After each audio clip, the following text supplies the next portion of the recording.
we're here at the CTO Sustainable Tourism Conference. Your thoughts on CTO bringing this conference back? How has it been thus far? I think it's been excellent. Really, a really good conference. It's always a conference that I enjoy. Sustainable tourism is really dear to my heart, so I think that it's always very relevant. It was relevant before, and today it's even more relevant. I think that Grenada has been an excellent host.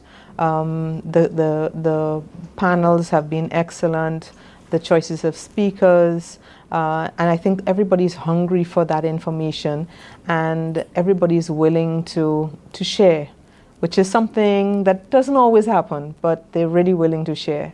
And it's something about, being locked down in COVID and then coming together for meetings. It seems now that, this is really something that people are prioritizing. Yeah, and people certainly prefer a face-to-face. There's nothing like not knowing whether the person on the other end of the Zoom is actually taking you on or not, is actually listening. And so it's very engaging. It has been very engaging. And I think the topics have all been very, very relevant. We have a lot of work to do. And this is telling us that we have a lot of work to do, but it's some good information that we're receiving. Tell us about some of the information, some of the takeaways. We had some powerful presentations this morning, the Prime Minister, the Executive Chairman of Sandals, and then also some great panel discussions. What are some of the takeaways for you coming out of the sessions today? Well, I love the way the Prime Minister just threw away his speech and decided to really just, give it to us straight and direct. And I think that he was really, spot on. I mean, he didn't sugarcoat anything, but it's certainly things that we needed to hear. So I think that it allows us to be able to take stock and really look at the linkages, and that's the key message that he brought out this morning. Tourism people can't just be talking to tourism people. They need to be talking to farmers, they need to be talking to fisher folk, they need to be talking to other persons within the chain. And I think that was something that came out quite strong. So I like I wouldn't say banter, but Adam came and responded, and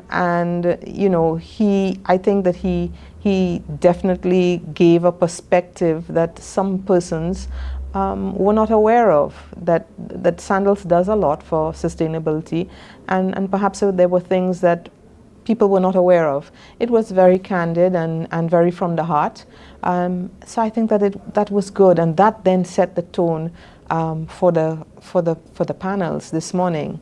Tell us about tourism in the context of the OECS. What are some of the things that you are working on, especially in this area of sustainability and linkages and many of the issues that are being discussed here in Grenada? Right. So at the moment, we have a World Bank funded project that is focusing on updating our tourism policy. The OECS tourism policy dates back to 2011, and so obviously 10 years ago there are things that didn't exist then that exist now that you have to deal with, and so we're working on that and just coming towards the end of having that ready for our OECS Council of Ministers of Tourism in June.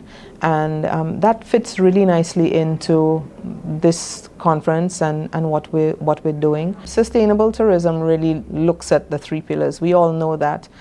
It's how we bring it together. At the OECS, we have the advantage of it's not just a tourism organization, it's an organization that deals with all other areas. So we have an environmental sustainability division, and there's a lot of work that goes on in that area. And whilst it may not be specifically for tourism, we realize that everything is interconnected. So where they're dealing with mangrove restoration and coral reef restoration and biodiversity issues and climate action issues, it all relates to tourism, and tourism relates to it as well. So there's a lot that's happening. There's a lot that we have to realize that we need to make sure that we're connecting the dots so that we're not working in silos. Any, final thoughts as it relates to the future of tourism in the Caribbean, coming out of a recovery, coming out of the pandemic, looking at making the industry more sustainable? What's on your wish list? What are your thoughts? I feel like we do need to focus on sustainable tourism. And hopefully, in the future, we won't be calling it sustainable tourism. We'll just be calling it tourism, and we would have a sustainable model. And for me, that would be the wish list. The future of tourism, we don't have to be talking about linkages. It will happen naturally. We don't have to be talking about empowering local communities, because it will happen naturally. And that's the tourism model, and that's the tourism that we're selling. So for me, down the road, that's what I would like to see.